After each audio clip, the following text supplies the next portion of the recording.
Welcome back. This is Good Morning Kenya. Well, a very good morning to you wherever you're watching us from. Thank you so much for sticking with us. We continue with this show. My name is Aguko, and you're just in time for the next conversation of this particular show right here on KBC Channel 1, and it's all about matters concerning digital accessibility for persons with a disability. Let's talk about the challenges faced by persons with disabilities when it comes to access to digital services. Well, to help us in this conversation, I am with Nicodemus Nyakundi. He is the ICT Access and Equality Fellow for Persons with Disabilities at KICTANet, and that is none other than Kenya ICT Action Network. Karibu sana. Yes, thank you. How are you feeling, my brother? It's a good morning. Thanks for finding time to join me today. First things first, KICTANet. What is the Kenya ICT Action Network all about, before we get into the nitty-gritties? Yes, KICTANet, the Kenya ICT Action Network, we say it's a policy think tank. It's an institution that works on ICT policies through multi-stakeholder engagements. We also do advocacy, policy reviews, and also determining the levels of policy works in Kenya and even across Africa. We also do what we call capacity building, and also we engage several stakeholders in matters ICT. All right. And today we are talking about ICT, digital accessibility for persons with disabilities. Does this particular group of people also fall into your agenda and into your work formula? Yes, and that's why actually I'm here, and that's why I'm at KICTANet, because at KICTANet we have a program called ICT Access and Equality for Persons with Disabilities. This is a program that has created a platform for persons with disabilities to air their voices. It's a platform that works on having the experience of persons with disabilities and lived on experience and their input on how they want the ICT sector to work in regard to their accessibility in online platforms and any other digital platforms. All right. And even as we talk about this, remember, ladies and gentlemen, as we talk about persons with disabilities and technology this morning, be part of this conversation. The hashtag is Good Morning Kenya. My handle is at Aguko. The official station handle is at KBC Channel 1. Tell us what you think about the state of affairs. And let me come to you, Nicodemus, even as we talk about this. As a country, from where you sit, how far do you see us in terms of ICT in designing and building digital products that, regardless of a person's disability, they can interact with the product or use this particular product in an equivalent way? How far are we? First, let me say that as a country, we are in the right direction. We are picking up at the right pace. And you hear that the government said that it is now putting its services into digital platforms, meaning that all government services will be on online platforms. So I'll say that that is a good trajectory. But then you'll find that if these services are put online, you'll find that there's also people who are left out, people who are not able to access. And so that's why we are saying that we need to have platforms that are accessible to all people, the platforms that if you want to get a service, you can easily get it without much entrance or any barrier. Does the digital accessibility, is it different for people with disability? I want you to paint that picture also for me, clearly, for somebody who doesn't have an idea on what exactly we are looking into here. How is it for people with disability? Okay, first let me put it this way. Digital accessibility is for all. Yes.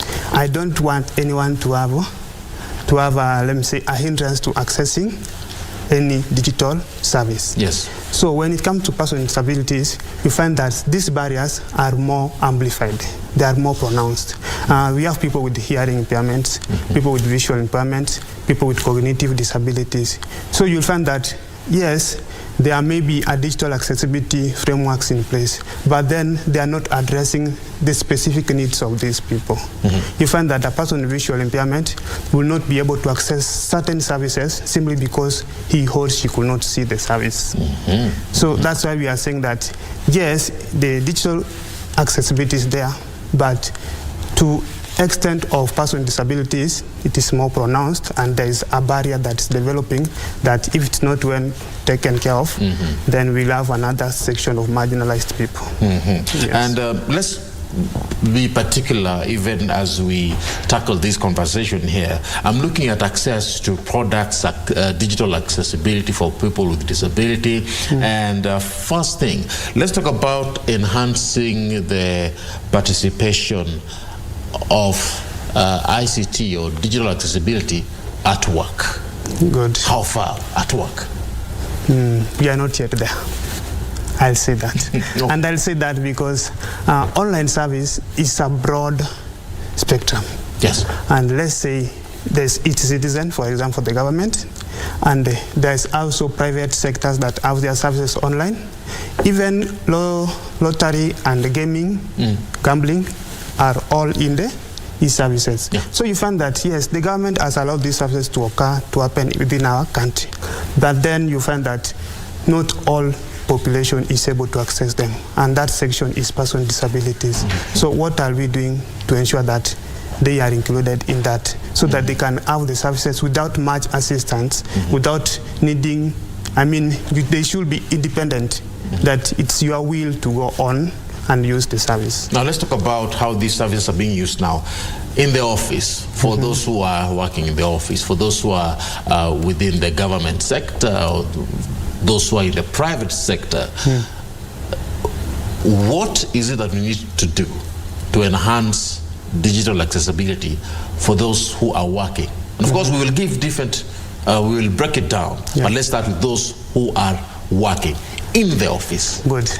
Let me say that is now we are focusing on what we call assistive technology. And what is that?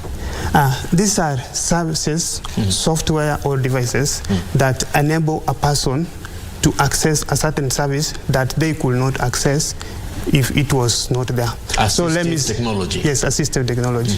So like the word assistance, it helps you achieve the service or have the service compared to when it was not there. A good example I'll say is that we have the hearing aids for persons who have hard of hearing. So these people, let's say they are in office and there is an online meeting. They will not be able to understand what's going on if they don't have those hearing aids. So they need those services because they have to be in the meeting and get to understand the agenda that's going on. And that also comes with what is in the development of these websites. You find that some websites don't have, for example, if a video is playing, there's no captions, there is no subtitles. If there is an image there, there's no description of image. You can imagine, let's say a person is online, maybe on eCitizen. They want to access maybe a service there. There is an image describing something, but you can imagine a blind person accessing that. It will be just an image, nothing there. You've reminded me, your field is particularly on ICT. Yes. Just indulge me on this matter here. When I go online, sometimes there's some websites that want to detect or to distinguish whether I am a robot or a human being. So they ask the question, are you a robot? Are you a robot? Yeah. So I'm looking at that particular area. For a person with a disability, how will they be able to click on the right places? I'm looking at instances where they've said click on images that have, for example, buses. Yes. Yeah.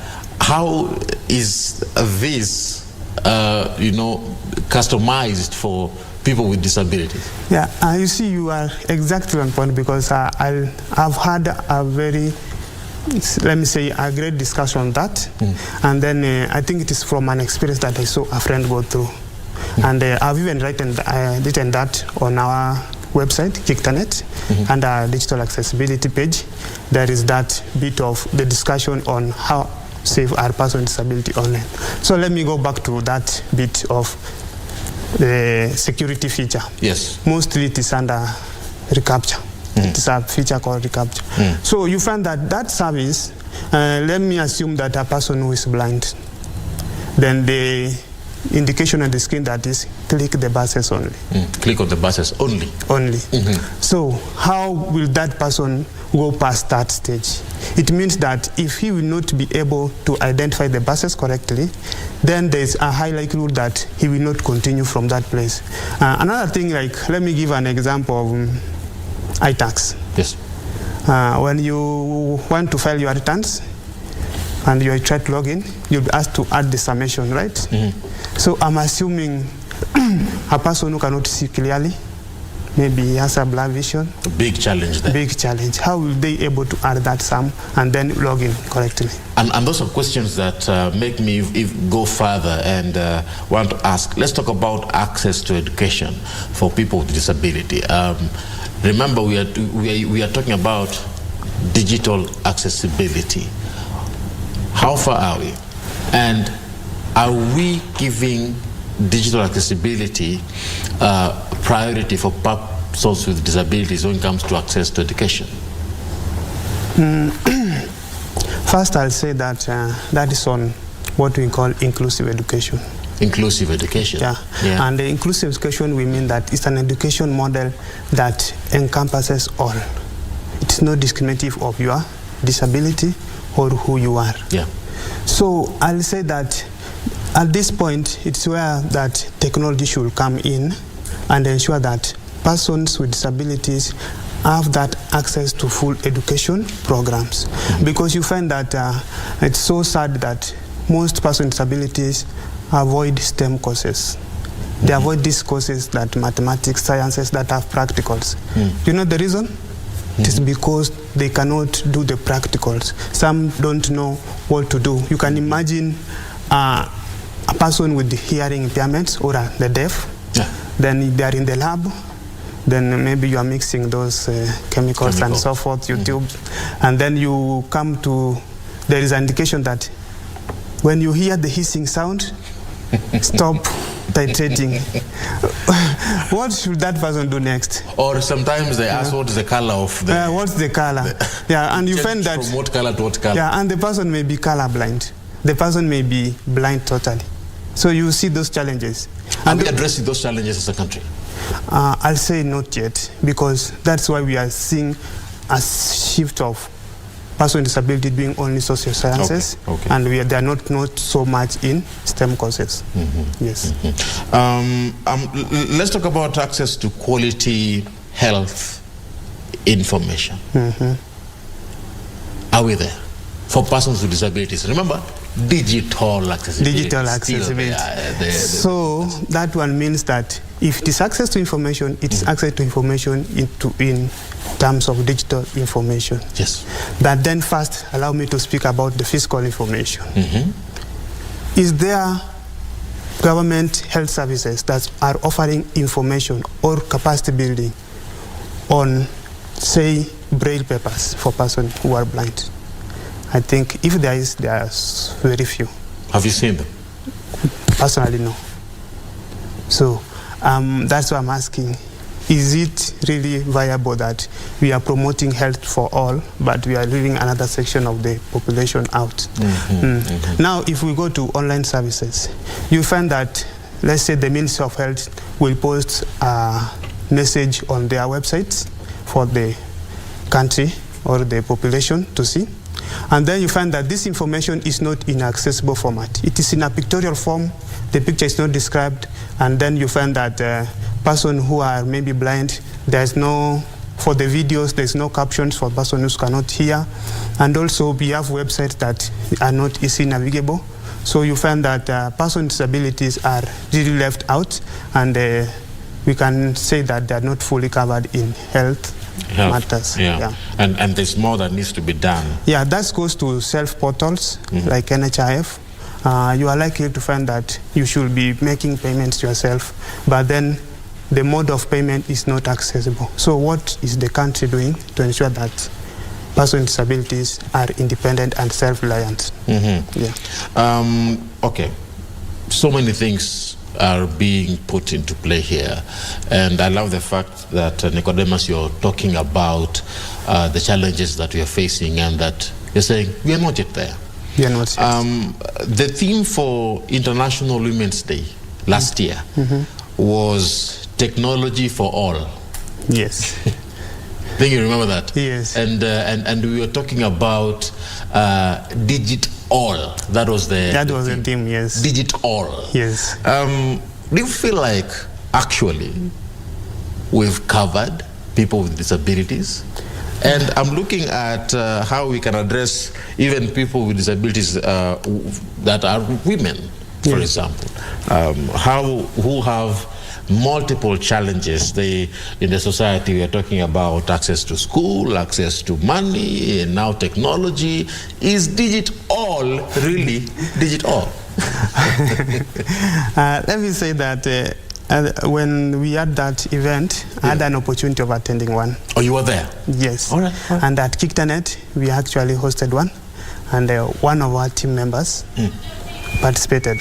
Let me say that digital, we are not yet inclusive of all the population in terms, let me say first, for women. You find that there is a call that more women should come into tech. More women should be involved in digital matters. Yes. That's a call, right? But remember, the issue of gender is now cross-cutting towards person with disability. Remember, there is also gender in disability. Exactly. So not only that disabilities are on its own. It's not a unique sphere or an isolated sphere. You cannot say you're dealing with gender alone, and you cannot say persons with disabilities alone. Yeah. They cut across. So you imagine there's women here who are having challenges in the digital space, but then this person still has a disability. So that's an added layer of maybe difficulty. So I'll say that, yes, there's much efforts being put, but we are not yet there. There is much to be done. There's programs that should be launched, programs that should be put in place, or implementation frameworks that ensure that persons with disability who are female have access to digital space. They are able to participate fully.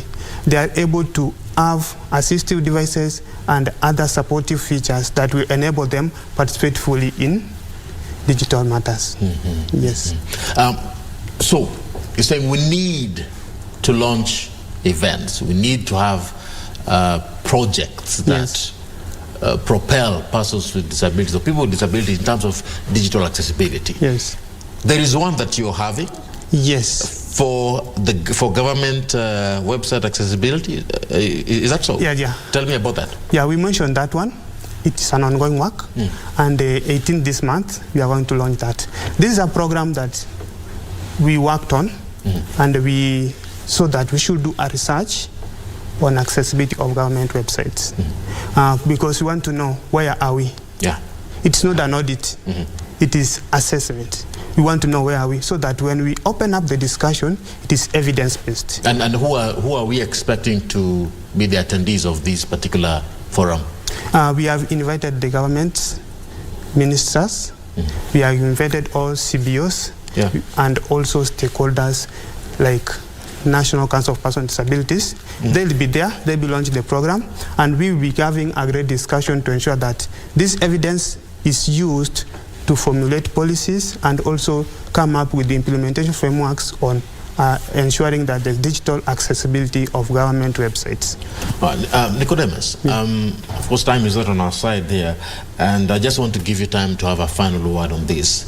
What are your recommendations? We've talked about a raft of challenges for persons with disabilities. As we bring this conversation to a close, your parting shot here, recommendations towards these particular challenges we've mentioned, if there are. The first recommendation is that let's put the evidence on the table first. And when I say that, it's like the work we are doing on assessing the government websites. And the second thing is that let's have persons with disabilities at the table. Let them say or have a say on their lived experience. What challenges are they having?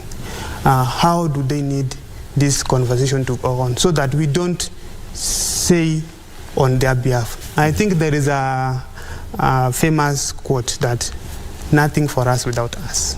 Yeah. Yeah. So if it is about us, allow us please to be there.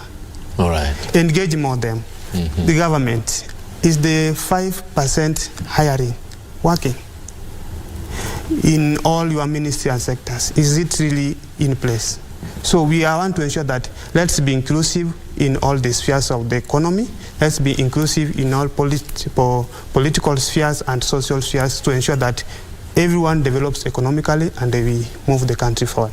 All right. Yeah, thank you so much. And it is on that note that we bring this conversation to a close. It was all about people with disability and technology right here on KBC Channel 1. Good morning, Kenya. My name is Aguko. We're taking a short break. We'll be back in a bit. This is KBC.